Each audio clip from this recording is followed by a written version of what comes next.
5:30. Let's call this meeting to order and jump right into roll call. Eric. Here. Joey is excused. Tanya is excused. Edgar. Here. Dane. Here. I'm here. Alex. No Alex. Dr. Kennedy is excused. Lacey. Here. Kane. Demetria. Here. Kirti. Here. Greg. Who's not here? Vinay. Here. Patrick. Here. Brandon. Here. Awesome. So if everyone can look over tonight's agenda for approval. Eric? I move to approve the agenda. Eric moves. Edgar seconds. Is there any discussion? Seeing none, all those in favor of approving tonight's agenda? All those opposed? All those abstaining? And with that, the motion passes. Is there any public comment at this time? I was Kate. going to raise my placard for some reason. That was I did have a couple things just like continuing off of what I was talking about last week. I thought I finished, but I wasn't. So this is about the S&A fair, just like more. So I was hoping to have the committee potentially table at it as well. So if any of you are willing to take like an hour or so, it's only from 12 to 4. So like even if we could get 4 people to say, yeah, let's hang out for a little bit or more. Just to say like what we do here, how long we meet, and all that good stuff, and we encourage applications for the coming year. That would be helpful. We have everything reserved and set up for downstairs, so it's going to be all 137 A and B tabling. There's going to be a photo booth, so if you guys want to take pictures, hopefully you guys see some issues come and Circle 40. But yeah, if it's going to be March 6th from noon till 4, so if any of you are willing, Eric. Oh, I just wanted to say I volunteered. if any of you want, Edgar has been like essential in helping me put this together. So if you want to send him an email saying like what hour you want to do it for, or so, I'm sure he'd love to answer that. Is there any further public comment at this time? All right, seeing none, let's go ahead and jump right into old business, subsection A, supplemental funding request follow-up. We'll begin with request 1927, the K through 8 Teaching Social Studies Conference. Lacey? So just to kind of recap, since we touched on this last meeting, so this is the request that we had a couple weeks ago, and it was really based off the fact that we hadn't received communication from the individual, but I just want to let you guys know that she actually did reach out and leave a voicemail, but we just hadn't received it before the meeting and before the vote. So I know Joey last week, or just a few days ago, I guess, kind of touched base on some of the things that she had mentioned in that correspondence. Do you guys have any questions about that? Kane? I was just kind of interested in like, she kind of explained what she was going to on the paper, but like, I still wish there was a little bit more since like, and if she wasn't going to communicate to us that she wasn't available to be here, that there was at least some more reasoning and explanation as to the benefit of this conference. Just because like, it's, you know, not that we're trying to not let Westside students get money from S&A, but we had 2 people Skype in to give us their information and present to us. So that's just, it would have been cool to have seen a little bit more. Lacey?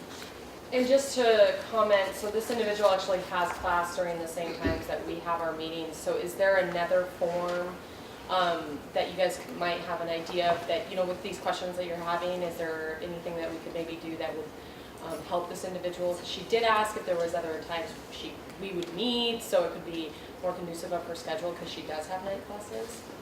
Demetria?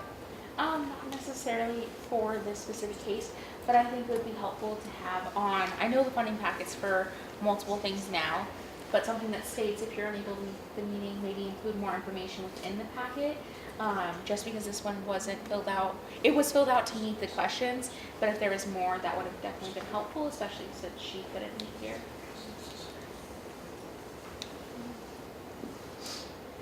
Are there any further comments? questions? Eric? I think if there needed to be a presentation, then she could have asked one of her friends to do the presentation, and given them the information. I think that would take care of the situation. She had class, because they would do it. Edgar? Well, with that, I mean, what if they're both from the west side and we can't both make it?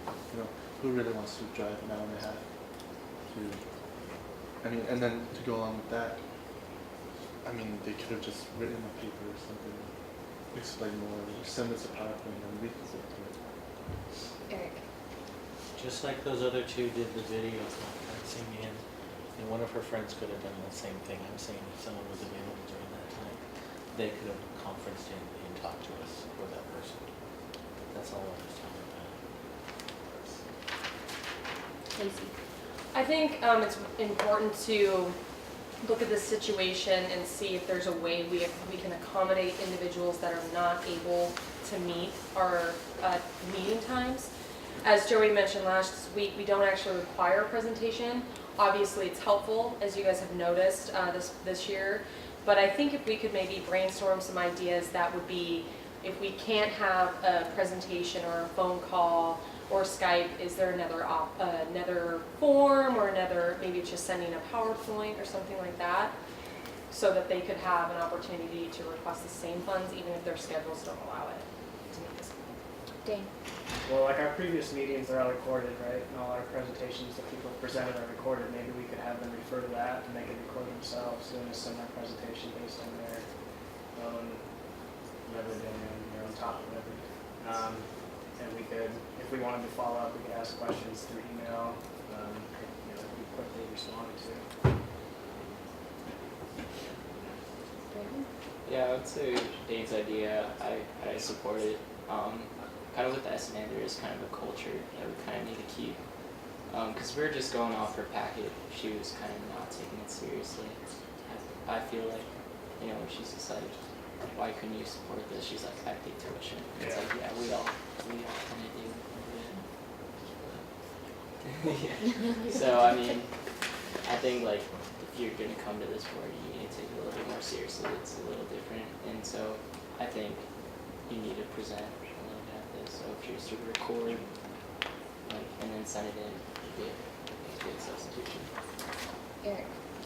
I agree. Dane's idea, I think, would be the best. You have to do your motion.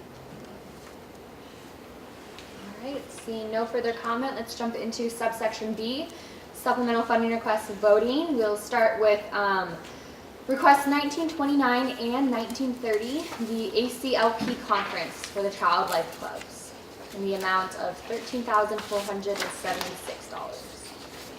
The table is open for discussion.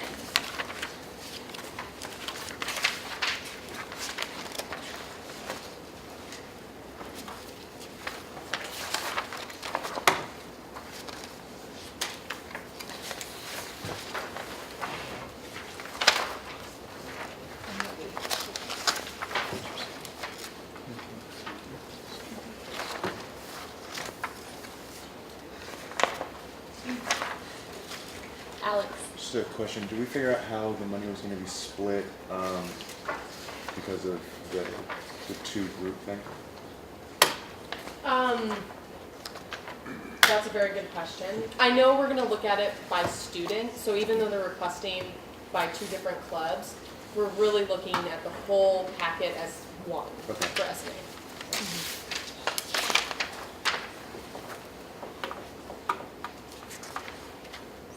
Okay. I was just wondering, and this might be more of a Lacey question, in that they split their club between graduate and undergraduate studies, which seems very interesting and kind of like they're playing the system a little bit in terms of able to get more funding because you can get extra money if you have more clubs. Is there like any concern about that or like any? There has been a lot of discussions with my office and the Office of Student Involvement of how to make sure things like this don't happen in the future. we don't necessarily have something set in stone, but they're working on it right now for basically evaluating it for next year's range.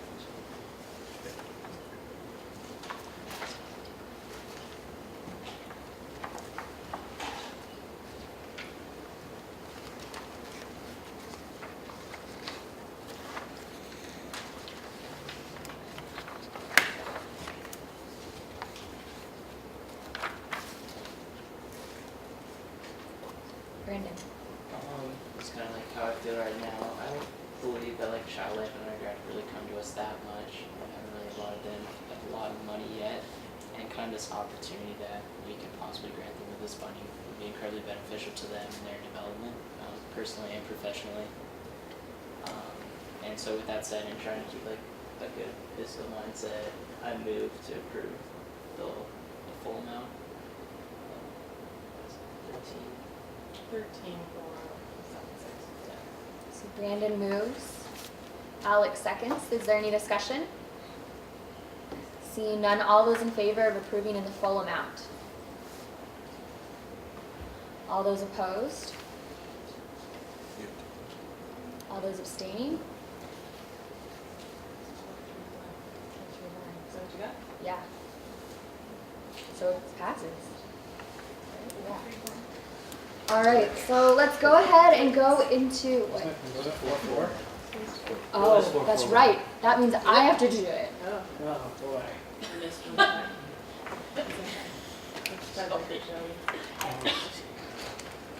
Can I give me the packet? Really? That's a lot of pressure. Next. I mean,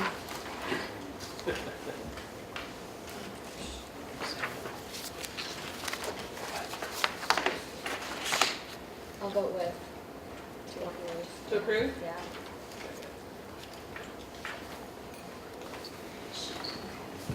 So now, let's go into supplemental funding request voting on 1931, the NAFME Northwest Regional Conference. Tables open for discussion. Demetria. Well, I do think this does have a lot of benefit to the students going. What it seemed like to me was almost like they just wanted a bunch of people to go in order to have a large number, not necessarily that everyone had the biggest personal buy-in into it. Obviously they had some physical buy-in, but I wasn't quite sure if people were just wanting to go because, oh, it's a conference, or it was necessarily more than that, especially with how they were marketing it to such a large group. Arcane. So I share the same concerns, and further that if they're having this many people attending a conference, they're willing to want to go and put in the effort to go, that there's no reason that some sort of time could be put into fundraising in some manner or some way. As well, that the conference is on Thursday, and I don't know if you all have seen outside, but it's kind of dangerous to not only send students in bulk travel, but to have them drive on their own and potentially risk their bodily health just to go to a conference is kind of ridiculous at this point. Edgar. Well, I agree with both Nature and Kane. I feel like with this amount of people, they could have put an effort in fundraising, just like what was it, pre-med club.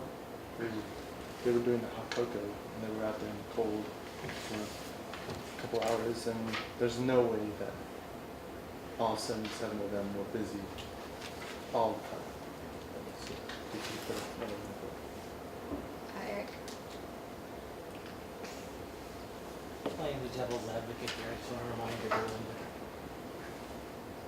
that we want to think about how much we want to fund, how they determine who's going, how they, if they fundraise or not, that's really not the question in front of us. It's should we fund them or should we not, and how much should we fund them? Alex. And I guess going off of that, if it's just a question of like how much, I think I would have liked to see a little bit more planning in their like transportation with the gas and the parking, and how much we'd be funding for that versus how much it would be if they, I don't know, like had a bus or something like that. So I guess my main concern is just the cost for transportation and whether we should be funding that. Dane? Well, and the numbers, just like, I don't know, I think this is right, but all the numbers here are for 100 people. And I mean, when they came to us, they said 77 people, so it would be a little bit less than 15,000. That's going to cost, but yeah, I think it's pretty lackadaisical the way they threw everything together.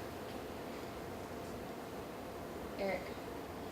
I'd like to make a motion to approve $5,000 for the NAFMA conference. Eric moves, Brandon seconds. Is there any discussion on approving $5,000? Alex? Can I hear your justification for that specifically?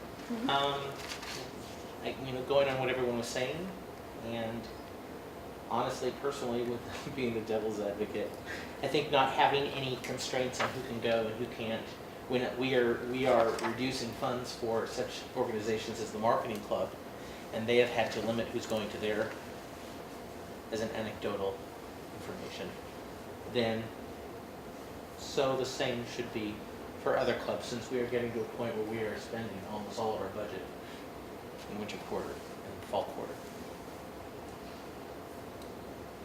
Is there any further discussion on the motion? Seeing none, all those in favor? Excuse me. Yeah, definitely, sorry. Hi, I'm the president of the NAFME chapter here. Just one quick comment, if that's okay. Currently our numbers are at 79, so if you would like to take that into consideration, that's the final number. There's that. But as for what our club does, I did speak a bit on our fundraising, but in addition to that, we also host State Solo Ensemble, and well, through the music department, we host State Solo Ensemble, Wind Fest, Choral Fest, Orchestra Fest, Jazz Fest, and that is just something most of the music educators help out with in general. And the music department is something, like across the state, Central is known for its music department, and we have an extremely high music education majors who graduate have an extremely high rate of employment. I believe it's 96%. So, the reason for that is because a lot of people go to conference, and this is for freshmen through seniors. So, just something to consider. I understand you're voting. Yeah. Thank you. Any further discussion? All right, seeing none, all those in favor of approving $5,000? All those opposed? All those abstaining? With that, the motion passes.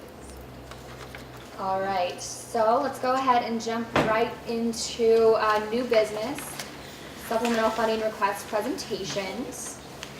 And we will start with request 1933, the Clifton Strengths Training for the international student staff. Come on up.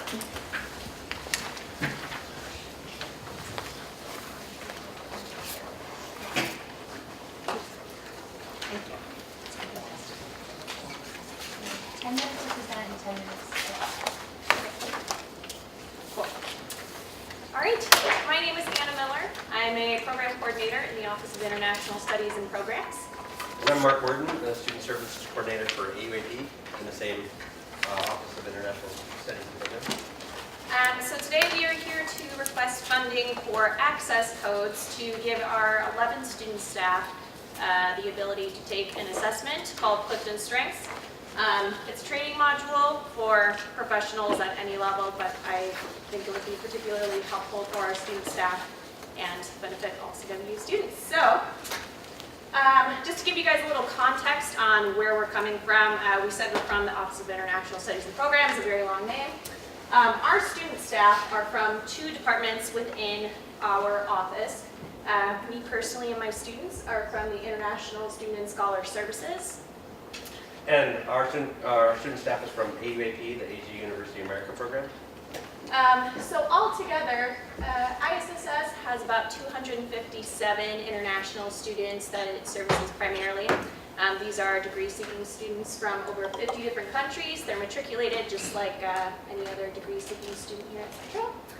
And we have a variety of program offerings through our program. And we have a lot of student support services. Our students live in the residence halls and have regular CWU student roommates. We have 36 students who are going to be coming on next Tuesday. They're mostly from Tokyo, Japan. That's where Eiji University is. They're here for 5.5 months, and we have our own teaching team. They're here to learn about English and also about American culture. Yes, and we have we try to integrate them as much as possible into the local community. Yeah, so like Mark said, integration is a huge goal of ours, but overall our common goal is to promote and support internationalization at CWU. So to explain what our student staff do, because the access codes would directly benefit them by being able to take the assessment and receive the training. I have 5 student program assistants. Really cool fun fact, they're actually from 5 different countries, 4 different regions. It's very exciting for us. They assist students in adjusting to life at CWU, so really a main part of their goal is to guide and support international students through their time at Central and in the US, and then to connect and support them as peer mentors. We also have our student staff promote diversity, inclusion, and integration efforts. And they have programming responsibilities like creating activities and programs and events for international students as the key population, but all of our events are open to all CWU students, and really US students are very crucial to our efforts, so everything they do, while international students and global themes is always the focus, US students are super important to all of our work. And then I didn't just get lazy with my bullet points here. I very specifically wanted to show that while we're from 2 different departments and service different student populations, what our students do is actually very similar. Again, peer mentorship, integration, internationalization, it's huge for us. Right, and we've got 4 international peer advisors for this coming cycle with the 36 students, so they live in 4 different residence halls. They do things with the roommates and the AAP students together. They do hall activities within each hall and inviting their CWU friends. We also have the student services assistants, there's 2 of them, and they do volunteering around the campus and regular city community and a lot of the clubs as well, and campus friends and community friends and the AAP Friends Club. So we try to get them going as much as possible during the 5 months that they're here. I think this would really help for them to be able to use their, I think I'm going into the next thing, but to use their strengths. Okay, go ahead. Yeah, so just to give you some examples of what our students do and why this would be important to them. Like I said, our key populations are international, but US students are crucial to our efforts. Some of the examples of services and programs we've provided most recently are things like a games night. Mark and AUAP do classroom collaborations where US students will come and assist with the AUAP classes. We have Washington State excursions. A lot of times our students are here for the first time in the US, so we like to get them out and see the US. We host International Cafe, which is a fun, huge event that we host here in the CIRC. Brandon actually and Student Involvement hosted our last one. It was great to see all the international and US students coming together and getting to know each other. We have an international club and an AUAP Friends Club. All of those are open to all international students. We host things like Thanksgiving, culture fairs, and we have an International House LLC, which is open to both US and international students. So all these things are things that our student staff work with. And with that, it will probably make it a bit more obvious now that you have some context about who we are and what our students do as to why this training would help. So for those of you who aren't familiar, Clifton Strengths is a Gallup tool that's meant to measure a student's top 5 strengths. Doesn't really focus on weaknesses, just on what you're good at. It helps you identify those and then gives you a guide on how to help develop those, how to use those to work with your team members and what strengths they have. It focuses more, like I said, it focuses more on empowerment than things like maybe this is what you need to get better at. From the Gallup website, and I fully believe this because I personally took Clifton Strengths when I was a student worker and it benefited me hugely. Employees who receive it have about 7 to 23% higher employee engagement and 8 to 18% increased performance. And then conveniently enough, we actually have Chris Dennison from the Douglas Honors College, our assistant director there, who actually leads the training. So after the students take the assessment, it takes about 45 minutes. Then we all come together as a group, and Chris would lead the training to help us figure out, okay, what do these results mean, and what can you do with those? Did you have any? Great, I took it myself not too long ago as well, and was interested to see the results. I want to hear more what Chris has to say. Yeah. So, as far as benefits to all CWU students, obviously it would be our students taking this assessment, but the way that it would benefit everyone else who's not taking the assessment is, number one, empowerment. I truly believe that empowering others starts with yourself, and as our student staff are peer mentors for basically everyone on campus, I think it's really important that they learn what their strengths are, how to develop them, how to work with them, and then also to appreciate the diversity and range of strengths. Again, we have students from all over the world, and I think it's really important for us to help them understand how culture affects things like leadership and their professional strengths, and how that can, identifying what your own cultural strengths are and professional strengths are can help you sort of translate that onto others. This one, the third point is huge. I believe it will improve staff ability to connect and empathize with CWU students. Again, peer mentorship, that's a huge thing that we need our students to be able to do. And this training will definitely help with that. And then it will just, I guess my last one's very similar, but again, more effective membership, mentorship, and then it will help them with their more logistical skills, I guess, about planning programs and providing services beyond peer mentorship that our students need to provide. And we're in the International Center, so we're housed in the same place, but as far as ISSS, Yeah. and AUAP, our student staff really haven't gotten together before. So we'd like to get them together, and I think that, and to do something like this. And it's interesting that AUAP students are all coming from Japan. They don't realize how much they are interested in meeting people from not just America, but from other places around the country. And I think this would really help for our two staffs to help the bigger community of international students and everybody they come into contact with. Yeah, reach a broader base, make sure we're getting all our touch points that we can in the university. And with that, I think we're about a minute short, and that's the end of our presentation. And so if you have any questions, I'd love to answer them. Are there any questions? Kane? Is this, for your student staff, is the same student staff going to be returning next year, or is it just for the remainder of this academic year? For my student staff, my 5, it will be all returning student staff. Thankfully, none of them are seniors, so I get to hang on to them a bit longer. Not all of them will be returning, but we do have, usually with IPAs, they can serve up to 3 cycles. We have one that's just starting his first cycle. We've got another one who's on her 2nd cycle, one that's on her 3rd cycle, and another one on the 2nd cycle. So probably most of them will come back. Any further questions? Alex? Is this something that you think about continuing doing for new students who come? Yes, absolutely. Like I said, I took this assessment when I was a student worker, and I honestly don't think I would have the job I had now had I not figured out how to hone those strengths and use them effectively within a team. I really believe it benefited me a lot as a student and has contributed to my professional success even now. Brenda? Just curious, since you already took it, what's the test kind of like specifically?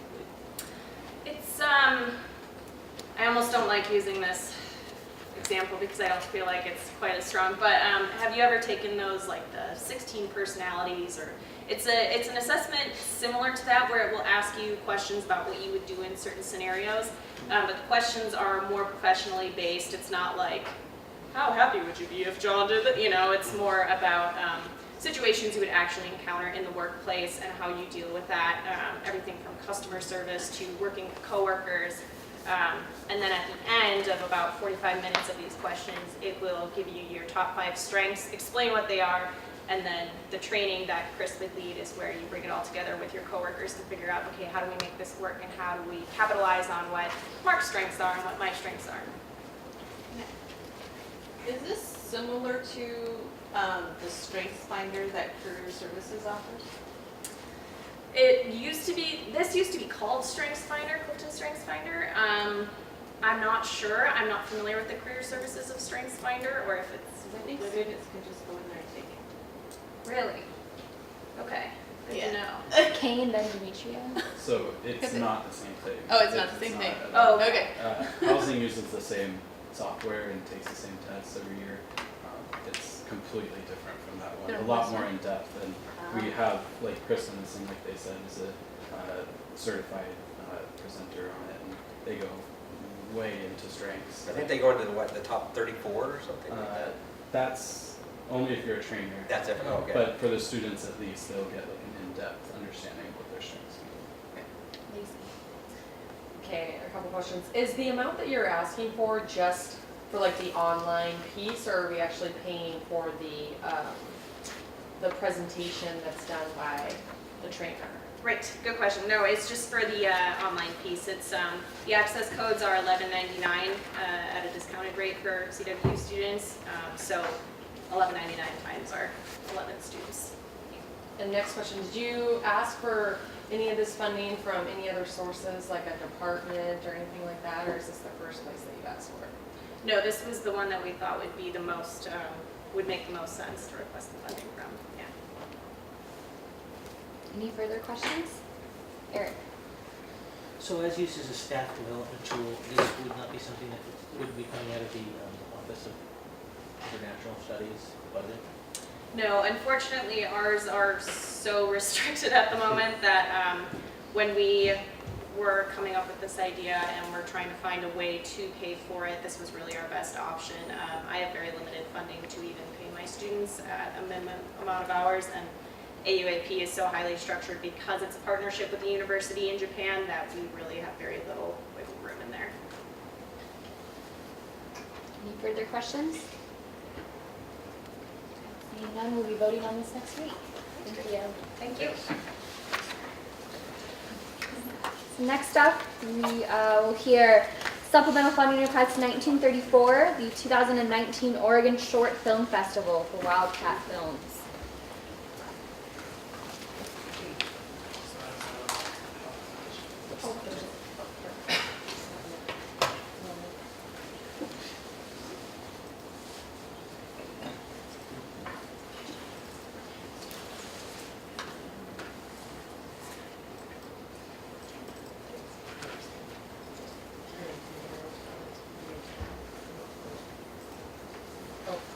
Maybe it's Close. Oh,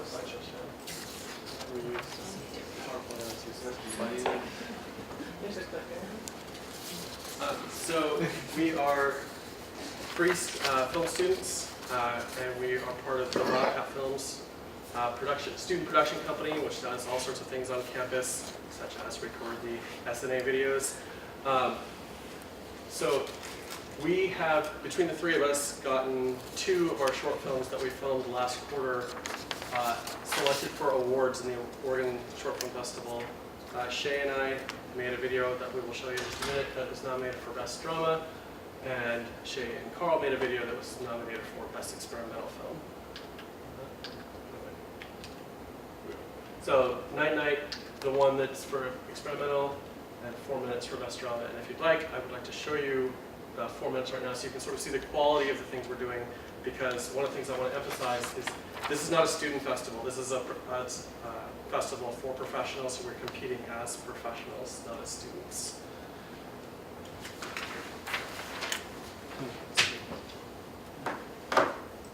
Shay, I can like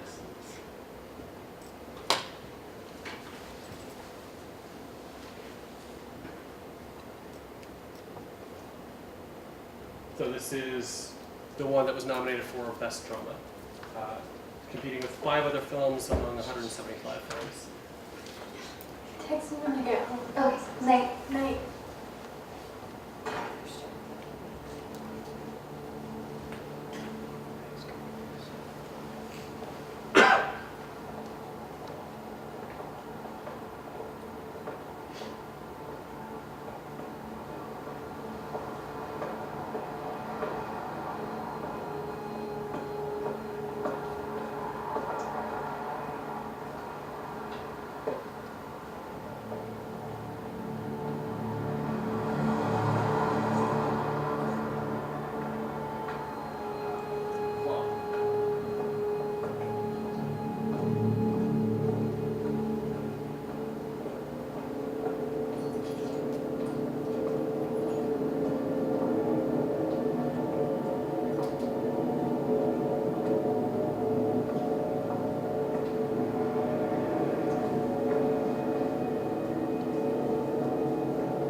powerful man, that it's a very scary time in this country.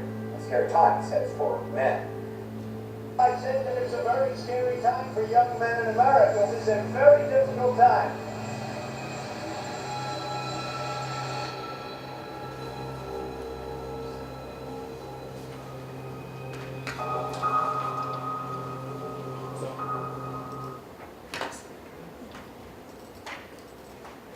So this film was, I'm not sure how many exactly short films the Oregon Short Festival receives, but it is somewhere upwards of a couple of thousand. We were selected along with 175 other films to appear, both of our films, and both the films are up for awards competing with that. So we would like to go. And one of the reasons I think this would be really beneficial is both of these films are 100% student-made. There was no instructor involvement in these at all. They were written, directed, produced, shot, edited by us, the three of us, and another student who graduated last quarter who unfortunately can't go. And then all of the actors are, in fact, from the theater arts department. So it really showcases the talent that we have here at this school. And just a little bit about us quickly. Shay was the director of Night Night, and Carl was the cinematographer for it. I directed the one we just watched, and Shay was the cinematographer for it. So really, you can see there's a lot of diverse talent we have. For time, I'm going to skip past our little bios, but these are the bios that will appear in the Oregon Short Film Festival because they do showcase all of the filmmakers there. So one of the big things is that all of us are seniors. We'll be graduating this spring, and by competing and having exposure to this professional festival, we're really getting a lot of exposure, not only for us, but for the school, and that we can bring back the experience of what it's like to go to one of these festivals, to have to network, to talk about your talent, and back to the other students in Wildcat Films, right as all of us are set to make our senior capstone films and our senior thesis films for the end of the year. So really, this is a really opportune time for this to be happening as well. And not to mention, it's good for the university because there's 2 films from our university nominated for awards at not a small festival. It's the state festival for Oregon. So really, I think it says a lot about the talent that we have at the school, and we can, when we're there, even if we don't win the awards, we're still nominated. We're invited to the awards to make sure we can network with those other professionals and talk about our experience. We're asking only for 2 hotel rooms for 2 nights. The bulk of the festival takes place on Saturday, but it starts at 11 a.m. Because of weather and the distance, we don't want to travel on Saturday. We'd like to arrive on Friday, spend all of Saturday experiencing the festival. The awards started at night, and we leave the next day at Sunday. We'll all be carpooling a single car to cut down on costs. The per diem, 1 day for 3 students, we're covering that ourselves. We're handling all of our own food and other expenses. Really, all we're asking for is the travel mileage for 1 car and with 2 hotel rooms for 2 nights. And I believe the amendment that got sent, it's $755. So that is us. If you want to ask us any questions, please feel free. Brandon.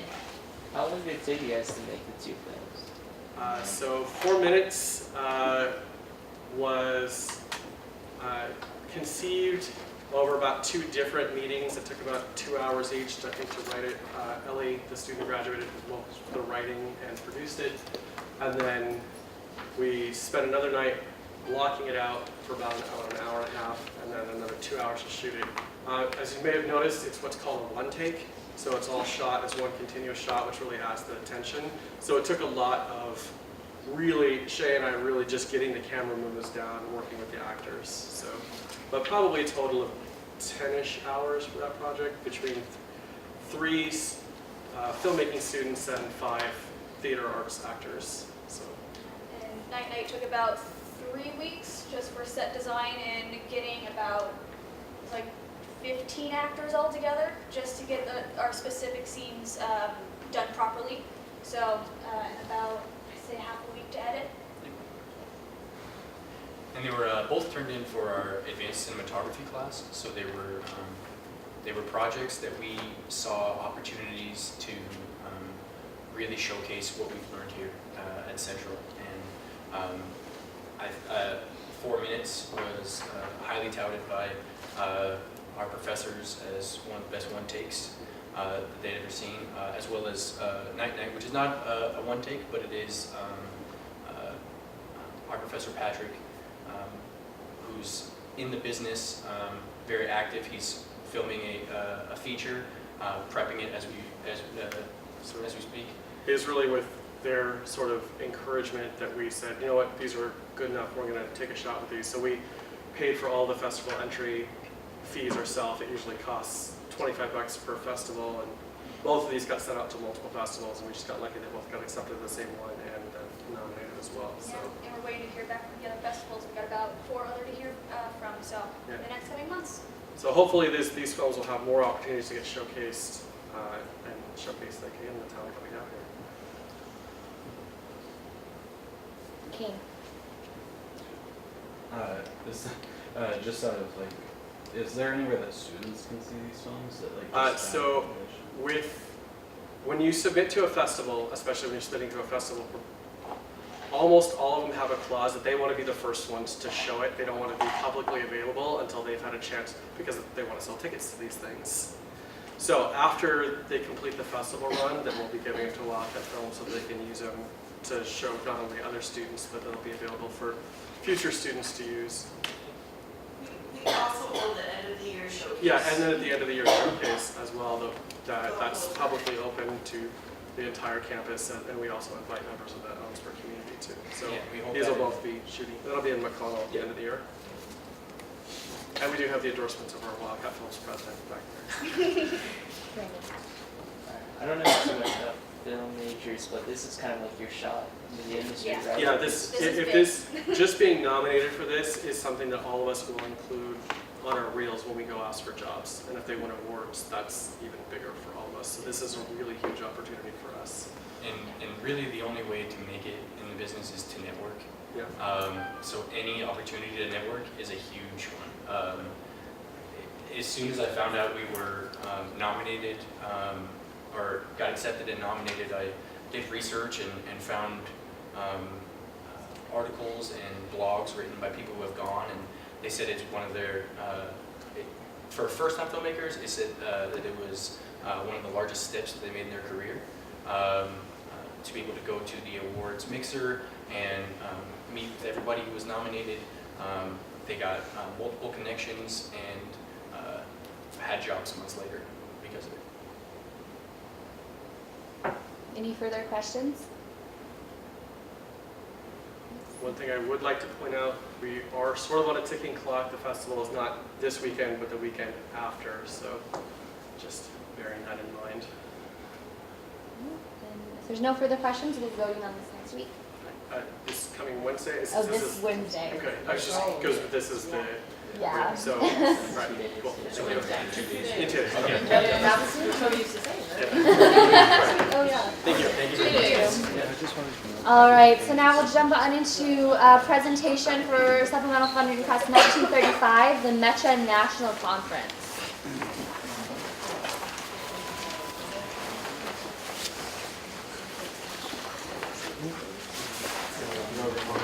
I'm going to pass around. These are the itineraries from last year's. This is the full one, but this is just the itineraries part of them. So if y'all are interested in seeing the full one, this is it right here. But here's some copies of them if y'all want to pass them around. Do you want to look at that one?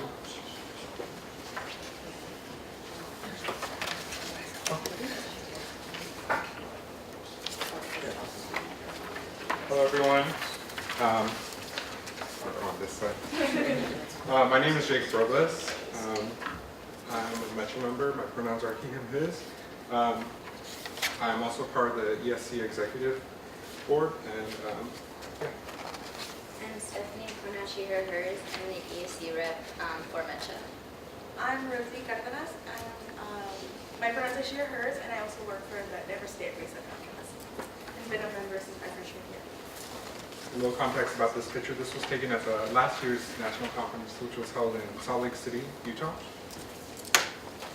So what is MECHA? MECHA stands for, it's an organization that we have here on campus. It's one of the ESC orgs that we get to have here on campus, and it stands for Movimiento Estudiantil Chicanx de Aztlán. So MECHA originated from the 1960s Chicano movement. It originated on the UCLA campus, but it sprouted from a lot of other Mexican groups that were starting at the time.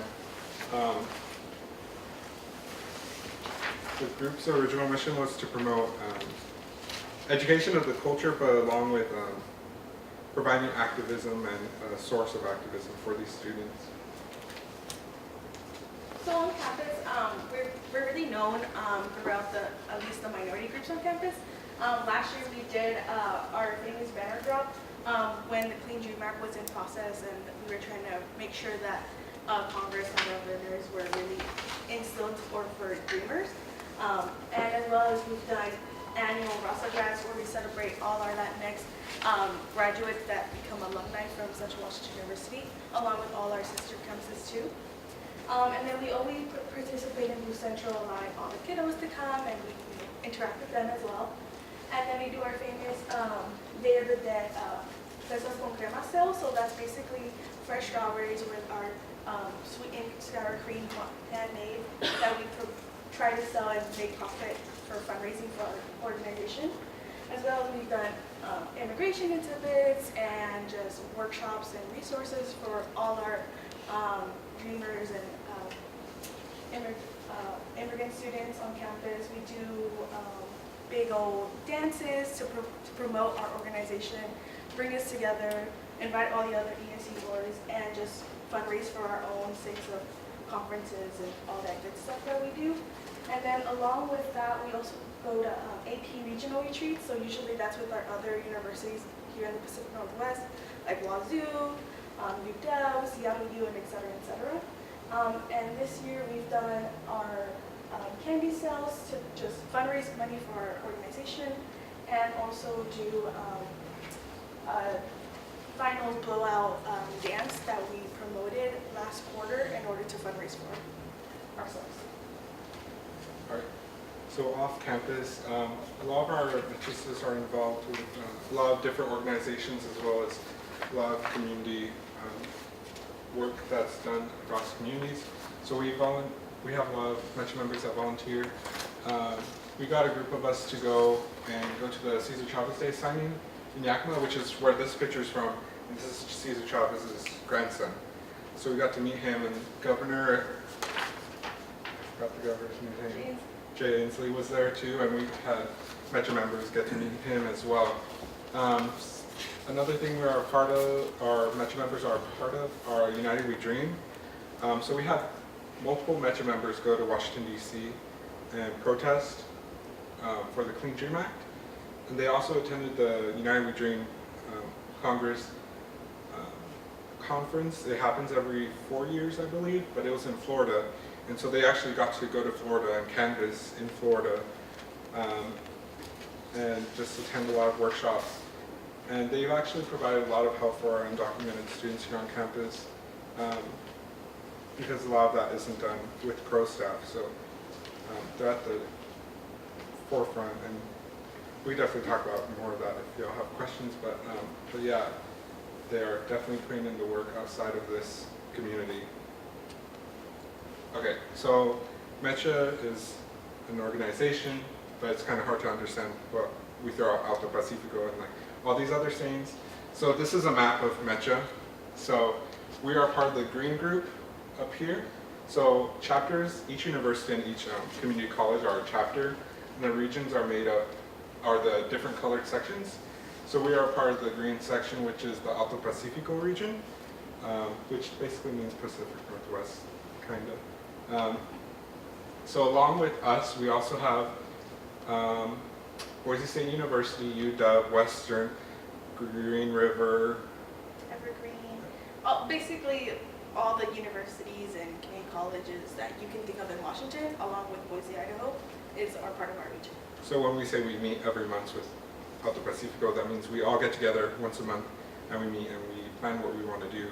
And that banner drop that happened earlier was a plan with all our organizations, and we all planned it on the same exact day across all our campuses. So it was a big region-wide thing. So nationals would be all these regions coming together once a year to our national conference. So just to give y'all a visual concept, because that tends to help me a lot more. So for the Metro National Conference, it's March 29th through the 31st, and it will be held at the University of California, Los Angeles. And we agreed, the National Committee agreed to take 12 members to attend and to go to this conference. And out of those 11 out of those 12 will go, and they will have to go through an interview process because we didn't want the board from Metro to choose who goes because biasism and all that. So we wanted them to have a fair chance to get a go. But we did agree that one person does get nominated by the Metro members, and this person was also voted on to go to lead these other 11 members. So like from the shuttle to the airport to the conference, the hotel. So this person is responsible for those other members, and it's someone that they can look up to go to if they need something. So the budget, we are requesting from S&A $7,500. But we also requested from ESC, and we're also providing our own money to them. All right, just to give a wrap up on what we are requesting from ESC, we're requesting registration costs, shuttle costs, and transportation. And that is what we're requesting for ESC.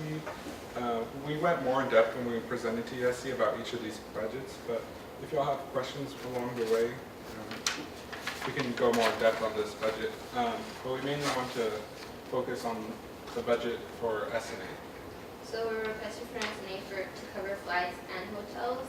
For flights, we are getting them through Alaska Airlines, and that is $6,000. And it comes from an estimate of $433.31 per person group rate.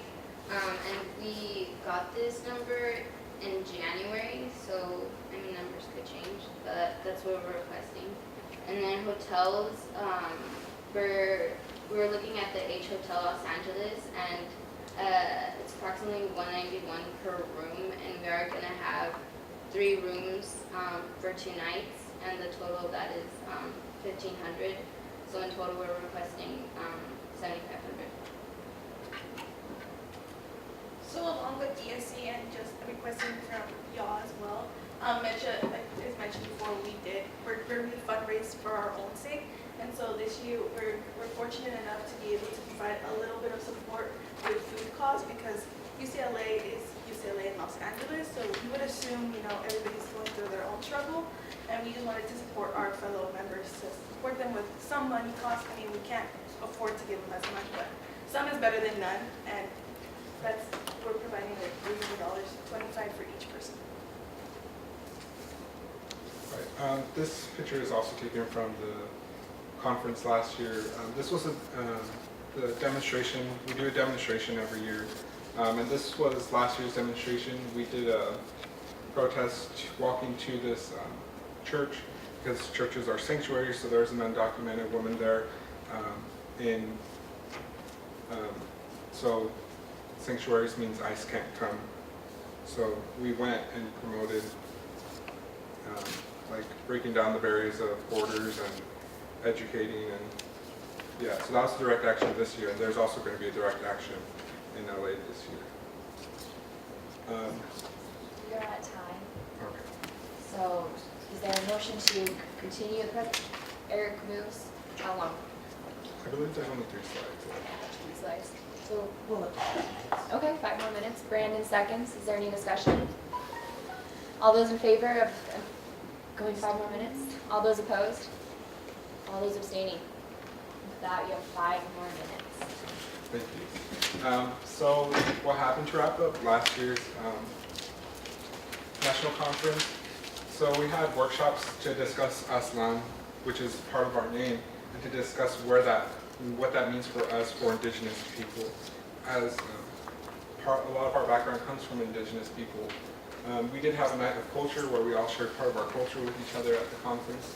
And at the end of every conference, we have a resolution circle where we all get together and discuss what we want to do as a nation.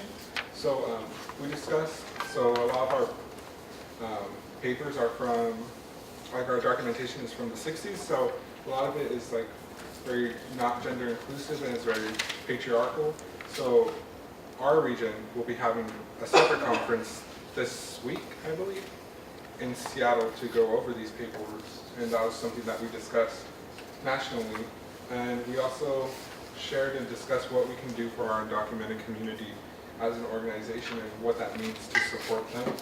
And with the discussion about Aslan, we discussed the possibility of dropping Aslan for Mecha, so the A at the end of Mecha, and that was to go deeper, just more and talk about Indigenous folk and what that means to stand with them. So the timeline, we'd be leaving March 28th, and we would be taking the Bell or shuttle to Seattle, and I believe we would be sleeping at the airport, and then we'd be getting there March 29th, which is the day of the conference. So we'll be dropping our stuff at the hotel and then going to the conference. And the first day is filled of like workshops, speakers, panel, caucuses, noche de cultura. And the workshops, we printed off on the package, we printed out the workshops are listed on there from session 2, I believe. And same will be for March 30th, workshops, speakers, caucuses, direct action, and they'll be taking off, it'll be off campus. And then March 31st would be resolution circle, and I believe we'd be taking all our stuff, like our luggage, to this to the resolution circle because we'd be leaving that day, and then we'd be coming back April 1st. So what we're we're expecting to bring back along with this conference is just promoting our underclassmen to still continue the fight that we've done throughout the years. And then as well as just participate more on campus activities, like with CLCE, they do their annual Semana de Campesinos in support of farm workers. So we'll definitely be promoting more of that, especially going to UCLA where the whole movement started.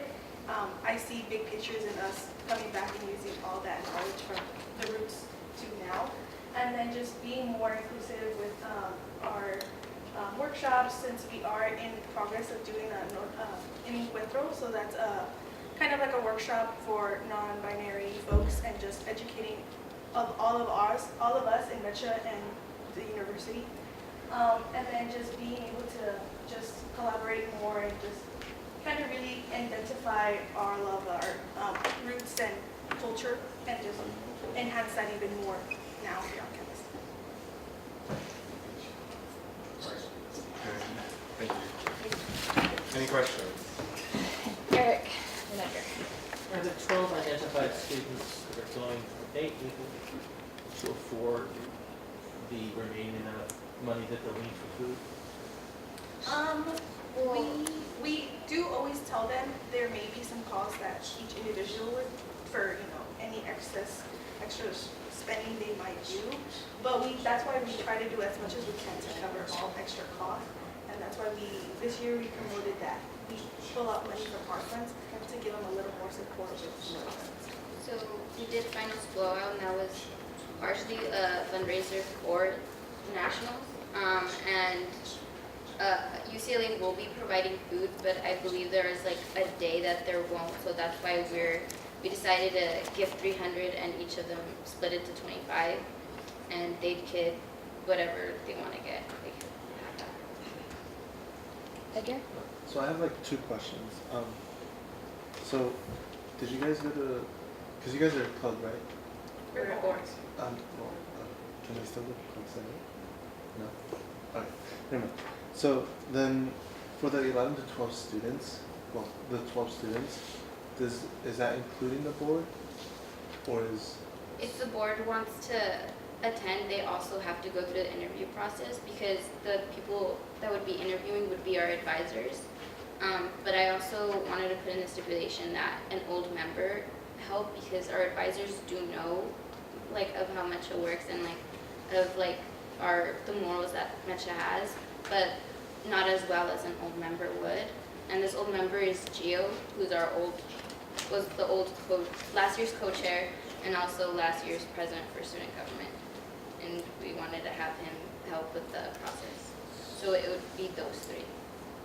So everyone's still at a fair, like, Yeah. no matter what rank of. Yeah. So it's not the board voting on who No. gets to vote. It's only So our we can't- advisor and. Yeah.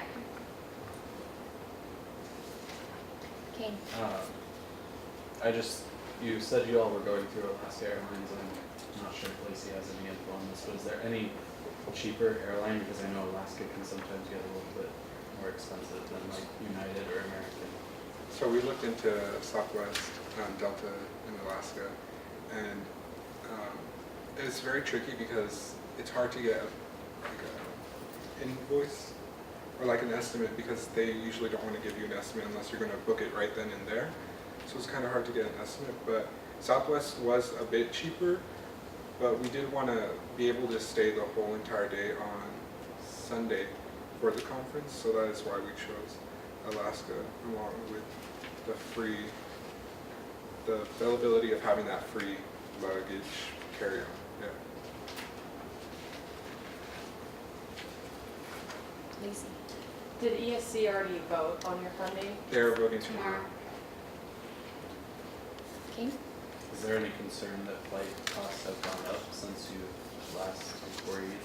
Yeah, so that was like an issue, and we talked to Michael about it. He just advised that we go round up, but not too crazy. So that's why we rounded up for each one to get roughly a $70 change. So that's just we put that in there. I was a little scared. Any further questions? Right, seeing none, we'll be voting on this on Wednesday. Thank you. So next up is supplemental funding request 1932, the Creative Video Project.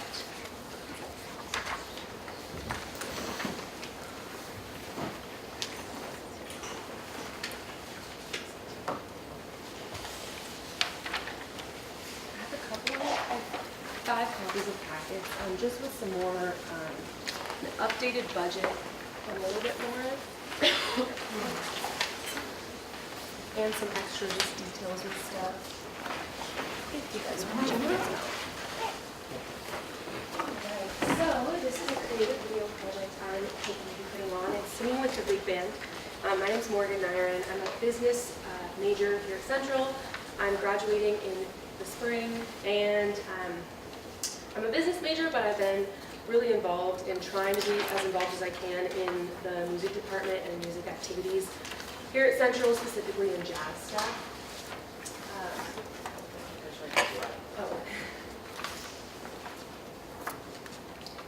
So basically, the entire video project is singing with the big band. It would be me singing with instrumentalists here at Central. Everyone that would be involved with this would be students at Central, faculty, adjunct faculty, and everyone will be on campus. This is going to be a video that I'll be putting on my YouTube for my social media and broadcasting it all over there. When we make this project and make the entire video, it will be available, and I'm hoping that Central will be wanting to use it because it will be at that good of value, but I'll get into that a little bit more. So what really brought me to want to do this was because I saw the immense talent here at Central, especially in the music department, especially in the jazz programs here. And I've always been involved in that, but I didn't decide to go to get my music degree here, and so I just wanted to keep things going. And we've been putting some stuff up on my YouTube, and as I'm a business major, I'm trying to work with the music side of things as well, because that is what I want to be doing when I graduate. And I thought that bringing in marketing and the things that have to do with the music business, because there's not just a music business program here at Central.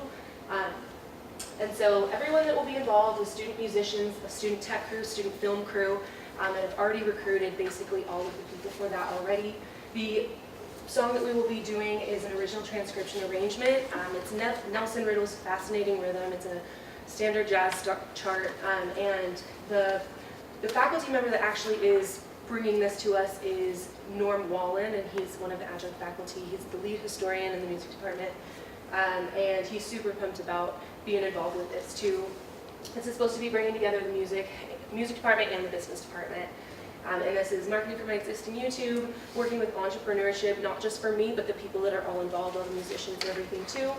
And bringing together the different disciplines here at Central, because for me as a business major, I work alongside a lot of business majors in different projects and classes and stuff, but I've noticed that I haven't had a lot of interaction with people outside of my degree and outside of my programs, unless I try to be a part of that. And so bringing these different, the film majors and sound tech majors, the performance majors, and everybody together to be working on this one project, I think will be a really good experience for everyone involved.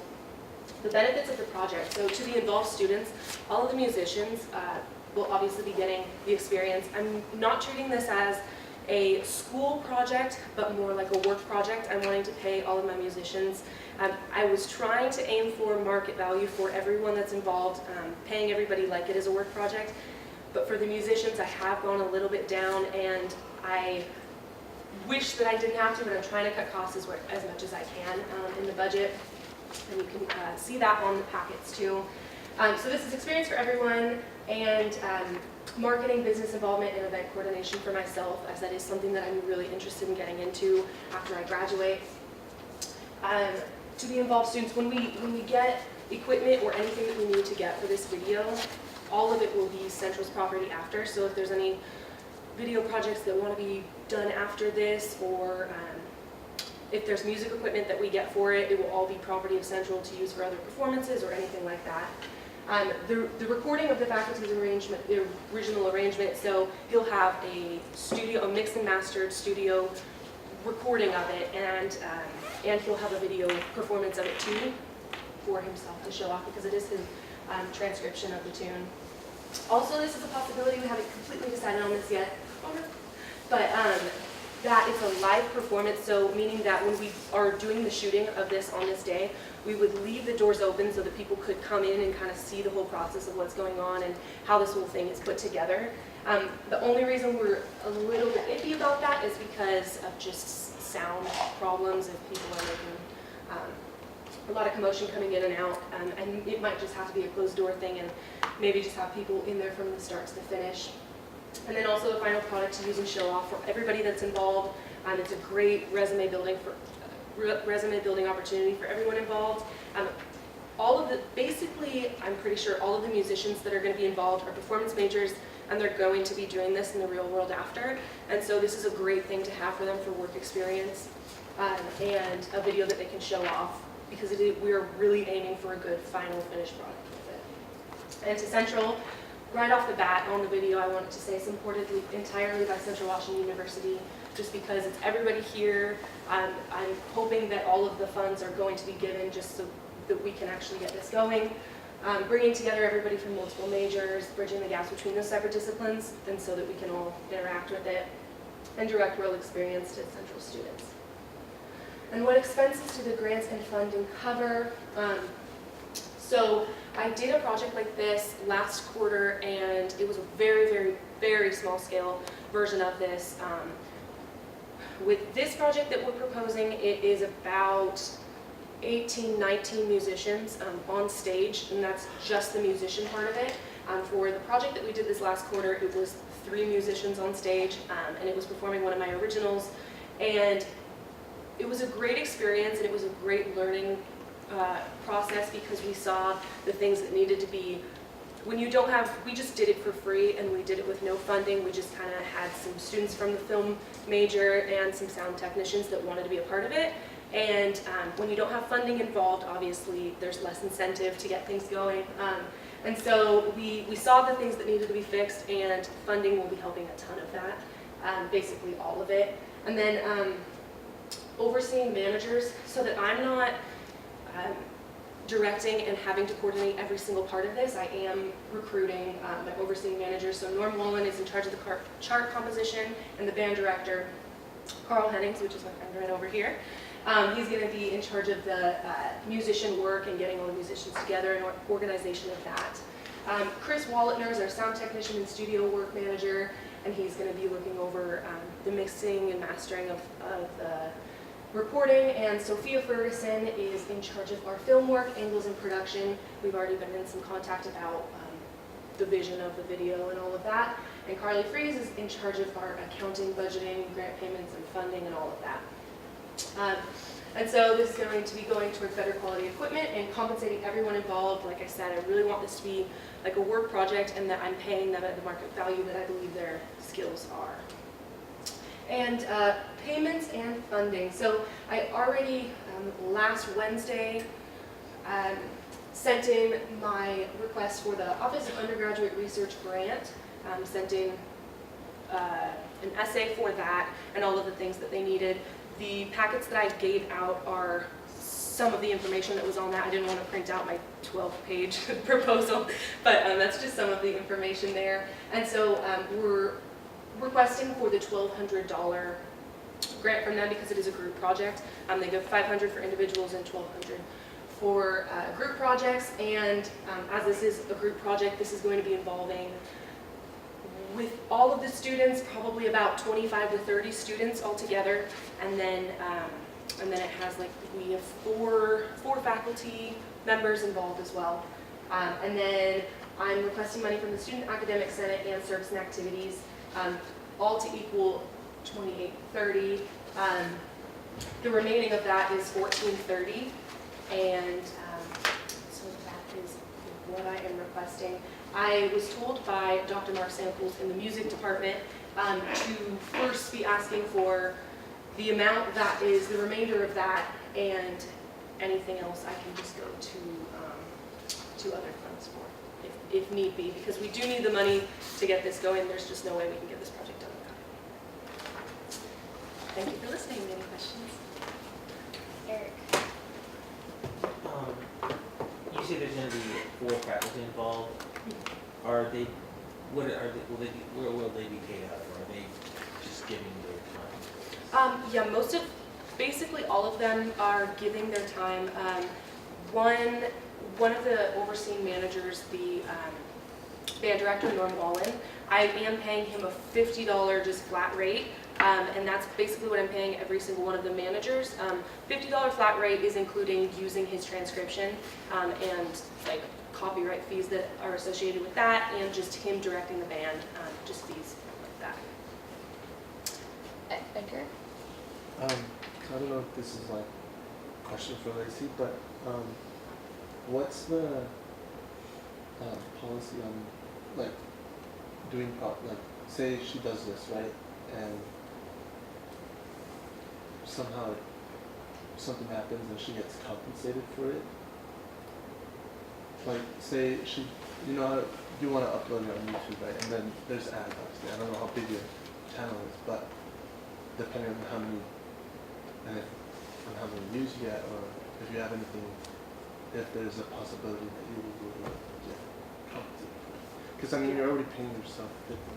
Yeah, I'm not. So for YouTube, you have to monetarily request to have the ads and all of that. I don't have that on my YouTube. I don't put the videos up for that purpose, and especially this video in particular, I wouldn't be. The biggest thing, of course, I'm very excited about the end product of it, but I'm very, very interested in the experience all over of the entire, putting it together from the start, and everything that I've learned already so far putting this together, and everything that comes with the entire production day and post-production too. Lacey. So a couple things. Are you still only requesting $800 from S&A? Is that right? I was just a little confused on the budget piece. So the entire budget I had altogether, I believe, added up to about, it was either $3,500. Okay, yeah. We brought that down completely to the total of 2,830. So I cut costs like everywhere that I could and tried to bring it down to the most exact number that I could. And so the remaining 1,430 is basically what I'm requesting.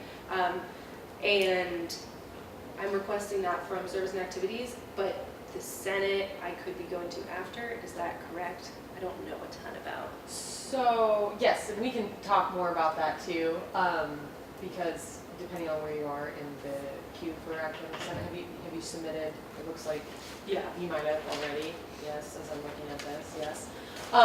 Okay, so really you're looking between two of those funds, you're looking at 2830 left between the academic senate and service activities. No, 1430. Oh, not sure. Yes. That's also, all goes well with getting this grant, which I'm just hoping just does. Eric. Does any of this fall under career services? Because I know they have a $300 grant also. I haven't looked into that so far. I was just This is another yeah. opportunity. No, for sure. Thank you. Lacey thinking. So have you reached out, so with your presentation, you were talking about posting it on your YouTube and, you know, having Central maybe use this. Have you talked with anybody from public affairs, or has anybody in the music department talked to them about posting anything like that? So I would maybe reach out and see if there's anything else that you might have to go through with putting Central out there. And then you just and we can talk more about who to contact too later. Okay. This is kind of a question for Lacey in terms of paying people for their services through this fee, how that works on a reimbursement basis. So I'm not assuming that you're going to front all of this money, so how would that situation work? So that's a good question. So this is kind of a generic answer to that. There has been opportunities that other departments have helped sponsor. I mean, I kind of throw that word sponsor out. Basically, it's sponsoring the administrative process. So the S&A funds will still be reimbursed. But just to kind of give you a context, the marketing club usually goes to the College of Business. You know, and then we have the music department. So kind of, she's kind of a blend. So maybe it could be either one of those areas, or herself, and it could be all three, to be honest. So we really just work with that individual on making sure those contracts are finalized and paid, and looking at those receipts. Brandon. So this is kind of like the business you want to go into, like the industry. It's kind of like the business side of music. Yeah, absolutely. So this is going to be like huge, like portfolio. Yeah. Just piggybacking off of what Brandon question was, you're just doing this for fun. It's not for credit or anything like that. Yeah. Thank you. Okay. And since you did get undergraduate research, you will be presenting the source. I haven't received the funding yet. I just applied for it last Wednesday was when it was due, and so I'm not exactly sure when they get back to me, if they approve or deny it or anything. But if I do get it and I do have to present it source, I'm all for that too. And hopefully have some sort of finished product by then. We do have a projected timeline. I think that's on the packet too. And so I'm hoping to get things really rolling. As soon as we get funding for it, we're going to get things rolling immediately. Any further questions? All right, seeing none, we'll be voting on it later this week. Thanks so much. Thank you so much. All right, so now we'll jump into other business communications received. I have not received any. Lacey?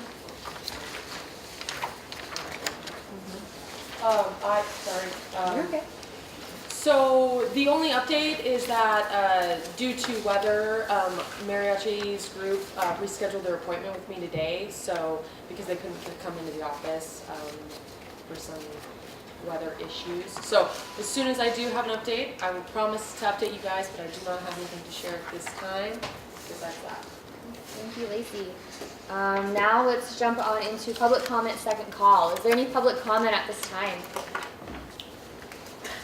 I just want to have a public comment. I mean, thank you all for showing up on a Monday and putting in hard work, and I hope you all are okay from last week. And all that. So, Jossie. Oh, sorry.